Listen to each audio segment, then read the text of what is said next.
So I've been thinking about how to make this channel worthwhile, to make sure that it's adding something to what's already out there. There are a lot of keto channels about how to cook certain recipes, and I don't want this to be just that. So I had some thoughts I wanted to share.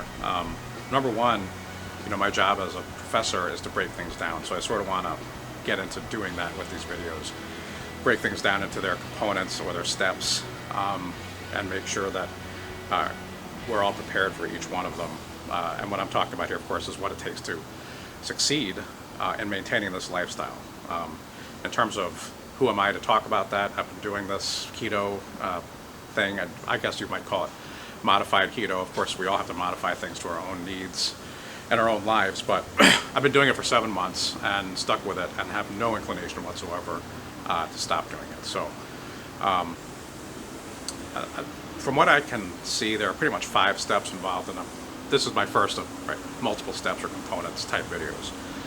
5 steps involved really in succeeding. Number 1 is finding the resources. And basically what I mean by that is finding recipes, finding stuff to cook, finding people you can learn from, right? So I'm going to do a video about that, about what's out there on the internet. If you're trying to maintain a low carb, to almost no carb diet. So there's that step, is finding out what's out there. The second step is having the equipment that you need to maintain this lifestyle. And I keep using that word, maintain this lifestyle, because to me it's not just about cooking, it's about being up and about and being in the kitchen and learning all this stuff. But you need the equipment that you need to do that, and I mean hardware. So I'll do a video about that, the kind of stuff that you want to accumulate so that you can pull this off on a daily basis without a lot of hassle. Third step would be ingredients, of course. Once you learn how to cook something, you have to have ingredients on here. There are certain staples in a ketogenic lifestyle or a low-carb lifestyle. So I'm going to do another video about that, right? Take you through, here are some things that you may not have ever used before that you're going to be using all the time. Of course, once you've got the ingredients, step 4 is to create, right? Is to cook, is to get in the kitchen and execute this stuff. So I'll be doing that pretty much, all the time. How to cook what. And then finally, step 5 is monitor. And this is something that I think I'm going to add to my videos that you don't see elsewhere. With everything I make, if you think this is a good idea, you can comment below or click like or however you want to communicate. With everything I make, I think what I'm going to do is when I eat it, I'm going to get a baseline blood glucose level before I eat it, then I'm going to eat it, and then about a half hour later, I'm going to take another blood glucose reading to see whether what I ate moved my blood sugar at all. And you can expect some movement anytime you eat something, but I'm looking to avoid any kind of spikes. In particular, your fasting blood sugar should be under 100. We'll talk more about that in other videos. And after a meal, it should be under 140. If you're over 100, well, if your fasting is over 125, right, or your post-meal is way over 140, I'll look up the exact number on that, then you're getting into possible diabetes, or at least pre-diabetes territory.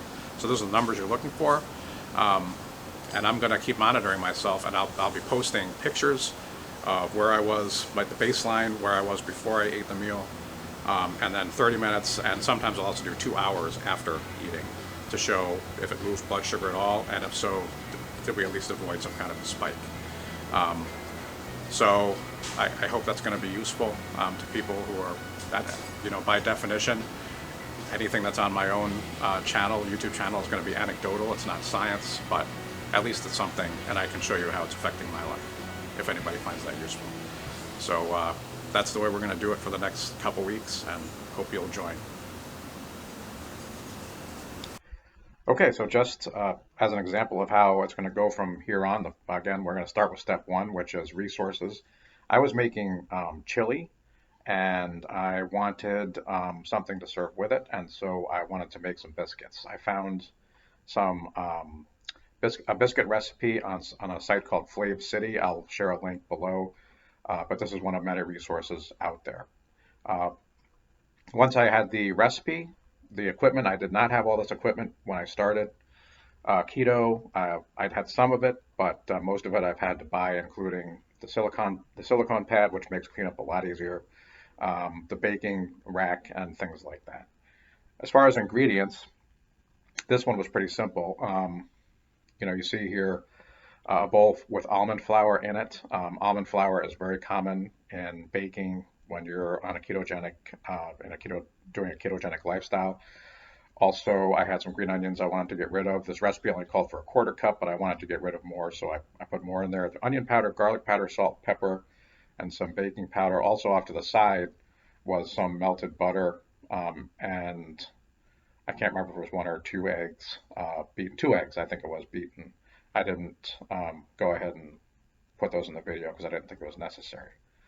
Um, Step 4 is create, and that's what I was doing here. Once I had all those ingredients mixed up, I put them on that silicone pad and put them in the oven. I believe that was at 350 for 20 minutes.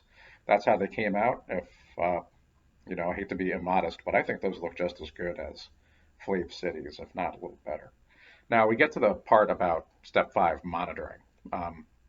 So what I decided to do was actually today for lunch, this is what I was decided to eat. I was going to have one of those um, biscuits, and now there's a little bit extra on here, so this isn't the biscuit's fault when blood sugar, just the biscuit's fault when blood sugar moves. There's also some tomato on there and a little bit of butter. You want to get some fat, healthy fats, and some nutrition into these meals. I only finished a quarter of that, by the way. My baseline reading before I ate it. I'm sorry, I meant 3/4. I meant 3/4 of that.